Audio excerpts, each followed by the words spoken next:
જ્યારે આવા વિડીયો ઉતારી રહ્યો છું ત્યારે થોડીક જ ક્ષણોમાં ગુજરાત વિધાનસભામાં નવા મંત્રીમંડળનું જે વિસ્તરણ થયું ગુજરાત સરકારનું, એ નવા મંત્રીઓ થોડીક જ ક્ષણોમાં શપથ લેશે અને આવતીકાલથી પોતપોતાના કામે લાગશે એવી અપેક્ષા રાખીએ. પણ યાર, આપણને વિચાર આવે ઘણી બધી વખત કે આ લોકો શું સમજતા હશે. એમને એમ કે આ રીતે દર 1.5 વર્ષે 2 વર્ષે, મતલબ નરેન્દ્રભાઈએ ગુજરાત છોડ્યું ત્યારબાદ એક ધારું મંત્રીમંડળ ચાલતું કેમ નથી? કાં તો વિસ્તરણ કરવું પડે ને ક્યાં તો ઘણા બધાની બાદબાકી કરવી પડે ને 2.5-3 વર્ષ થાય અથવા તો ચૂંટણી આવે એ પહેલાં મુખ્યમંત્રી બદલવા પડે, આખું મંત્રીમંડળ બદલવું પડે. તો એનો સીધો મતલબ એવો જ છે ને કે નરેન્દ્રભાઈએ ગુજરાત છોડ્યું ત્યારથી એક એ પ્રકારની સ્થિતિ છે ગુજરાતમાં કે કોઈ મજબૂત નેતૃત્વ ભાજપ ગુજરાતને આપી શક્યું નથી. કેમ કે જો મજબૂત નેતૃત્વ હોય, એમના મંત્રીઓ સારું કાર્ય કરતા હોય, એમના મંત્રીઓ પ્રજાભોગ્ય બન્યા હોય, એમના મંત્રીઓ લોકોના હૃદય સમ્રાટ બન્યા હોય, લોકભોગ્ય બન્યા હોય, કરિશ્માથી નેતા બનીને ઉભર્યા હોય, તો આ દિવસ જ ન આવે ને. તો તાકાત છે સરકારની કે મંત્રીમંડળને મતલબ ભંગ કરી અને ફરીથી નવેસરથી એનું વિસ્તરણ કરે, નવેસરથી એની રચના કરે. એટલે સીધો મતલબ છે કે ભાઈ તમારા મંત્રીઓ કામ નથી કરતા, એટલા માટે તમારે વારંવાર આ કરવું પડે છે. અને બીજું, મજબૂત નેતૃત્વ નહીં મળવા દેવા પાછળ પણ હું તો એવું માનું છું સ્પષ્ટપણે, અને એવું જ છે કે નરેન્દ્રભાઈ અને અમિતભાઈ જ જવાબદાર છે. કેમ કે એમને કોઈ પણ રીતે સત્તાના સૂત્રો સહેજ પણ પોતાના હાથમાંથી, એના સવિશેષ હવે અમિતભાઈ, કેમ કે નરેન્દ્રભાઈ તો વારંવાર સ્પષ્ટતા કરી ચૂક્યા છે હવે બંધ બારણે કે ભાઈ મેં તો ગુજરાત અમિતભાઈને સોંપ્યું છે, ગુજરાત, મધ્યપ્રદેશ, રાજસ્થાન અમિતભાઈ જુએ છે, એટલે મને આંતરરાષ્ટ્રીય પ્રવાહોમાં હોવાથી બહુ સમય નથી, તો તમારે અમિતભાઈને મળી લેવું, આવું કહેવામાં પણ આવે છે અનઓફિશિયલી, ઓફ ધ રેકોર્ડ. ઘણા બધા મંત્રીઓ જે ગુજરાતના પ્રશ્નો લઈને જ્યારે નરેન્દ્રભાઈ પાસે પહોંચે, એટલે હવે અમિતભાઈ તો ઈચ્છે જ, કોઈ પણ માણસ રાજકારણમાં ગામનો સરપંચે આગેવાનો એમની ઈચ્છા મુજબનો જ બનાવવા દે. આગેવાનોના પગ કબરમાં લટક્યા હોય, હવે જીવન માત્ર 5 વર્ષ બાકી રહ્યું હોય, તો એ સત્તા કોને મૂકવી છે, દબદબો કોને મૂકી દેવો છે? એટલે સરપંચ જો નેતાઓ એમની ઈચ્છા મુજબનો બનાવતા હોય તો આ તો આખું આવડું મોટું સમૃદ્ધ સુસંસ્કૃત ભારતનું પ્રોમિસિંગ રાજ્ય, the most promising state of India, Gujarat ચલાવવાની વાત હોય તો કઈ રીતે અમિતભાઈ મૂકી દે? પણ ગુજરાતને નુકસાન એ છે કે નરેન્દ્રભાઈના ગયા પછી ગુજરાતને સબળ નેતૃત્વ મળતું જ નથી. આનંદીબેનના સમયમાં મળ્યું, પણ એમને જપ ના લેવા દીધી. હાર્દિક પટેલ જેવા ભત્રીજાઓએ અને અંદરની આજે યાદવા સ્થળીને ટાંટિયા ખેંચ. ત્યારબાદ વિજયભાઈ હોય, ભૂપેન્દ્રભાઈ હોય, કોઈ દિવસ ગુજરાતને એક મજબૂત નેતૃત્વ નથી મળ્યું. આશા રાખીએ કે કમસે કમ અમિતભાઈના ડાબા જમણા હાથ અને ગુડ બુકમાં સૌથી ઉપર છે એવા રાજ્યના ગૃહમંત્રી, જે હવે અત્યારે તો ડેપ્યુટી મુખ્યમંત્રી, હવેથી નાયબ મુખ્યમંત્રી તરીકે ઓળખાશે.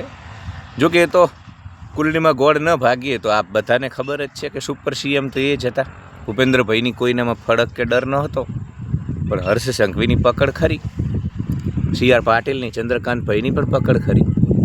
એટલે એ તો ડેપ્યુટી હતા કે નહોતા, સુપર સીએમ હતા જ અને હજુ પણ રહેશે. પણ અંતે એક યથા રાજા તથા પ્રજા, જ્યાં સુધી એક સબળ રાજા ન મળે, આ રાજ્યને, ગુજરાત જેવા રાજ્યને, તો એ ખતરાની ઘંટડી સમાન છે. 2014 પછી એક સબળ નેતૃત્વ નથી મળી રહ્યું છેલ્લા 10-11 વર્ષની અંદર ગુજરાતને.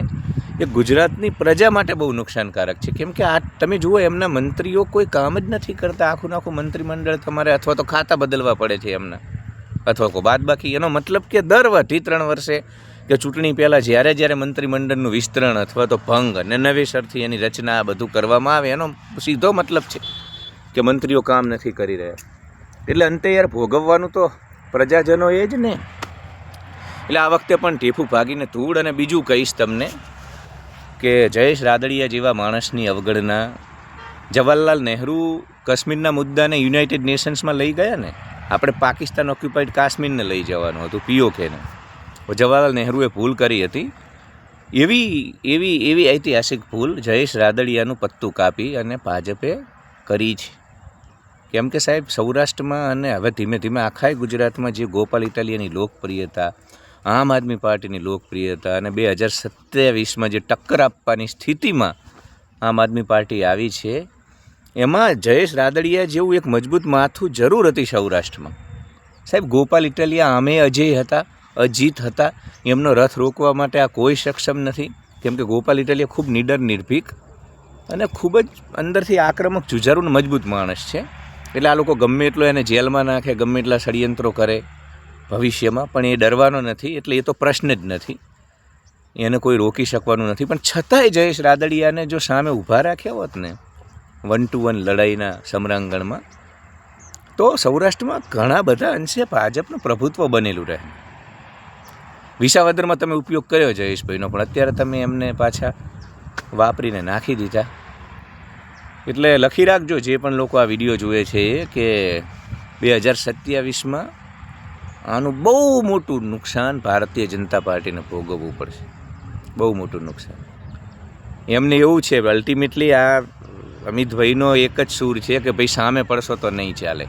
જયેશભાઈને ન લેવાનું ચોખ્ખું કારણ છે પેલી સહકારી સંસ્થાની ચૂંટણી વખતે જે એમની થોડીક દાદાગીરી હતી, અથવા તો મારું ખેતર ને મારા બાપાએ બનાવેલું ખેતર ને એ જે બધી વાતો હતી, એનું જ આ પરિણામ આપવામાં આવે. એટલે સંદેશ આપે છે આ લોકો કે ભાઈ અમારી સામે તમે આંખો કાઢશો. ચાહે અલ્પેશ ઠાકોરની બાદ બાકી હોય, બાગીપણાની બાદ બાકી છે, હાર્દિક પટેલની બાદ બાકી હોય. કેમ કે હાર્દિક પટેલનો જે બેઝિક ઇન્સ્ટિંક્ટ છે, એની અંદર મૂળ જે તત્વ છે એ આંદોલનકારી માણસ છે, બાગી છે, આજ નહીં તો કાલ બાગી થઈ જવાનો. એટલે એને પણ બાદ બાકી. એને ઘણા બધા લોકોની લિસ્ટ બહુ મોટું છે. હવે કોને શું પદ ને એ બધું એમાં આપણે સમય નથી બગાડવો, પણ આ લોકોનું ક્લિયર છે, આ લોકોનું ક્લિયર છે કે તમે ગમે તે કરશો તમારા વ્યક્તિગત જીવનમાં એ ચલાવી લેવામાં આવશે, પણ તમે પક્ષ સામે આંખો કાઢી અમારી લીટી ઓળંગવાની કોશિશ કરી અને સહેજ પણ તમે વિશલ બ્લોવર બન્યા, આમથી તેમ તમે અમારી સામે સહેજ પણ માથું ઉચક્યું, તો અમે તમારી સાથે આ કરીશું એ સંદેશ આપ્યો છે. નહીં તો કોઈ કારણ નહોતા, કોઈ કારણ નહોતા. લવિંગજી ઠાકોરને બનાવ્યા, અલ્પેશ ઠાકોરની બાદ બાકી કરી. કેમ કે લવિંગજી કયા ગ્રા છે? લવિંગજી એમના ભાજપના કુકડે જ એમની ખબર પડે અહીં પેલા કે રાત તો રાત, દાડો તો દાડો. એટલે તમે આમ જુઓ ને તો કયા ગરા. અમિતભાઈ રાતે 12 વાગે ફોન કરીને દિલ્હીથી એવું કહે કે અત્યારે તો બપોરના 2 વાગ્યા છે, એવું બોલો ચલો આંગળી ઊંચી કરીને. તો બધા જ એકી અવાજે આંગળી ઊંચી કરીને રાતના 2 વાગે એવું કે હા ભાઈ અમિતભાઈ બપોરના 2 વાગ્યા છે, 47 ડિગ્રી તાપ છે ને ધોમ ધકતા સૂરજ દેવતા માથા ઉપર. એટલે યાર આજે રબર સ્ટેમ્પ ને રિમોટ કંટ્રોલ સરકાર છેલ્લા 10 વર્ષમાંથી આ લોકો ચલાવી રહ્યા છે ને, અને પ્રજા પણ સમજતી નથી. યાર આમાં શું મતલબ મને કહો તમે? આમાં અરે યાર કોઈ નાના છોકરાને ખબર પડે આ જે મંત્રીમંડળ એમને બદલ્યું એમાં શું એમને તીર મારી લીધું, એમને શું ભાઈ મતલબ કોઈ ફરક નથી પડવાનો, કોઈ ફરક. જે મંત્રીમંડળ છે એ પણ પહેલાં જેવું જ નિષ્ક્રિય.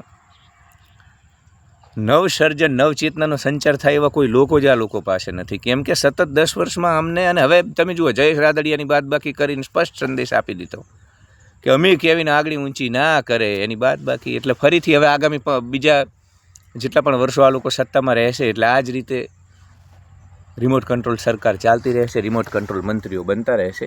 એટલે એક જે અલગ વ્યક્તિત્વ હોય, એક મંત્રીનું અલગ વ્યક્તિત્વ હોય, એનું જે ટેલેન્ટ હોય, પ્રજાભોગ્ય કામો કરવાની એની જે ખેવના હોય, લોકોના હૃદય સમ્રાટ બનવાની એની જે મહેચ્છા હોય, આ બધું જાણે મરી પરવાર્યું છે. કેમ કે આ લોકો અંતે આ કશું જ ચાલવા દેતા નથી. 2-4 વર્ષ પહેલાં સુધી તો નરેન્દ્રભાઈનો પણ સીધો દખલગીરી હતી, હવે 3-4 વર્ષથી નથી, 2-3 વર્ષથી. પણ યાર રિમોટ કંટ્રોલ સરકાર ચલાવવી એમ અંતે એક ગુજરાતના નાગરિક તરીકે આ રાજ્યનું તો કેવડું મોટું નુકસાન આ લોકો કરી રહ્યા છે. એટલે ઠીક છે, જોઈએ છીએ આપણે તો તોય આશા રાખી કે ભાઈ કદાચ હવે આ જેટલી ટર્મ બચી છે એમાં કશુંક સારું કરવાનો પ્રયાસ કરે આ લોકો, પણ એવું કશું થવાનું નથી. મને તમને બધાને ખબર છે. અને હું તો આ વિડીયોના માધ્યમથી આજે કહેવા માગું છું કે નવું મંત્રીમંડળનું વિસ્તરણ એટલે ધૂળ ભાગીને ઢેફું ભાગીને ધૂળ જ છે. અને 2027માં આજે 10 વર્ષથી આ લોકો 11 વર્ષથી રિમોટ કંટ્રોલ સરકાર ચલાવવાનું જે પાપ કરી રહ્યા છે એમની સત્તા જાળવી રાખવા એનું ફળ એમને ભોગવવું પડશે. આ વખતે 2027માં નિશ્ચિત એમને કિંમત ચૂકવવી પડશે. ધન્યવાદ.